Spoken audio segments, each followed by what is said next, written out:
Warahmatullahi wabarakatuh. Baiklah, saya akan mempresentasikan hasil penelitian saya yang berjudul Analisis Permintaan Konsumsi Tembakau di Sumatera Barat. Dengan saya sendiri sebagai ketua peneliti, yaitu Yolet Permatasari, dan Israyani sebagai anggota peneliti. Adapun latar belakang kenapa saya memilih judul ini adalah karena pada tahun 2019, Sumatera Barat adalah peringkat ketiga provinsi dengan jumlah perokok terbanyak, meningkat dibandingkan data tahun 2013, yaitu peringkat keempat. Selain itu, konsumsi rokok di daerah pedesaan lebih tinggi, yaitu memiliki share sebanyak 12,51%, sedangkan daerah perkotaan hanya sebanyak 9,65%. Namun pada saat yang bersamaan, BPS Provinsi Sumatera Barat juga mencatat bahwa kemiskinan meningkat sebesar 364,79 ribu dan kemiskinan daerah perkotaan lebih sedikit meningkatnya daripada kemiskinan di daerah pedesaan, sehingga hal tersebut mengindikasikan bahwa ketika kemiskinan di Sumatera Barat meningkat dengan persentase pedesaan lebih tinggi daripada perkotaan, namun share konsumsi tembakau di daerah pedesaan juga lebih tinggi daripada perkotaan, sehingga rumah tangga miskin di pedesaan Sumatera Barat menyumbang persentase penggunaan tembakau lebih banyak yang berkontribusi terhadap meningkatnya kemiskinan di Sumatera Barat. Sehingga tujuan dari penelitian ini ada dua, yaitu melihat probabilitas rumah tangga yang memutuskan untuk menjadi pengguna tembakau, sedangkan yang kedua adalah menganalisis faktor yang mempengaruhi permintaan tembakau di Sumatera Barat.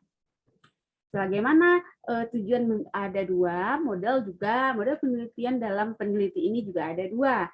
Yang untuk menganalisis tujuan yang pertama itu menggunakan logistic regression, sedangkan yang kedua itu menggunakan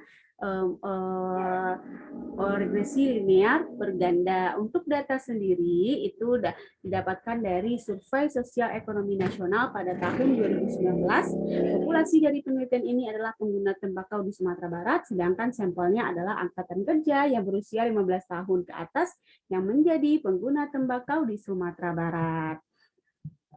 Ini adalah hasil olah data melalui regresi logistik, sedangkan ini adalah olahan data melalui regresi linear berganda. Hasil penelitian menemukan bahwa dari tabel hasil uji regresi logistik dengan menggunakan model JIT, ditemukan bahwa ukuran rumah tangga, umur, status pernikahan, daerah tempat tinggal, level pendidikan, dan aktivitas pekerjaan memiliki pengaruh yang signifikan terhadap probabilitas individu dalam memutuskan untuk menjadi pengguna tembakau.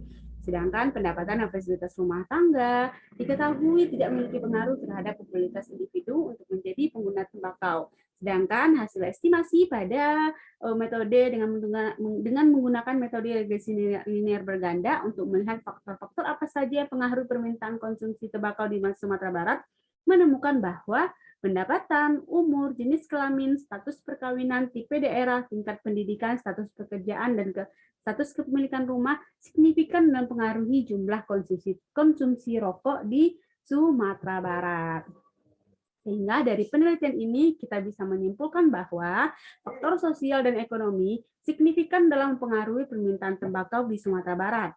Faktor ekonomi dapat dilihat dari pendapatan yang menunjukkan bahwa tembakau merupakan barang normal di Sumatera Barat, yaitu semakin tinggi pendapatan, semakin tinggi pula permintaan dari individu. Sedangkan faktor sosial menemukan bahwa tingkat pendidikan juga signifikan dalam mempengaruhi individu untuk menjadi pengguna tembakau dan mempengaruhi permintaan konsumsi tembakau di Sumatera Barat. Sehingga hasil regresi logistik dan linear berganda menemukan kesimpulan yang sama, yaitu semakin rendah level pendidikan menyebabkan individu semakin memutuskan untuk menjadi pengguna tembakau dan juga menyebabkan individu tersebut meningkatkan permintaan rokoknya. Dari hasil ini kita bisa menyimpulkan bahwa standar kehidupan rumah tangga menjadi terganggu karena adanya konsumsi tembakau, karena pendidikan merupakan human capital investment, sehingga berbagai kebijakan dari pemerintah diharapkan untuk mengontrol konsumsi tembakau di Sumatera Barat. Untuk keluaran sendiri, artikel ini sudah disubmit pada Jurnal Ekonomi Pembangunan, Kajian Masalah Ekonomi dan Pembangunan, bereputasi Sinta II, dan sedang dalam proses revisi. Ini adalah buktinya, sedang dalam proses revisi. Oke, mungkin hanya itu yang bisa saya sampaikan. Assalamualaikum warahmatullahi wabarakatuh.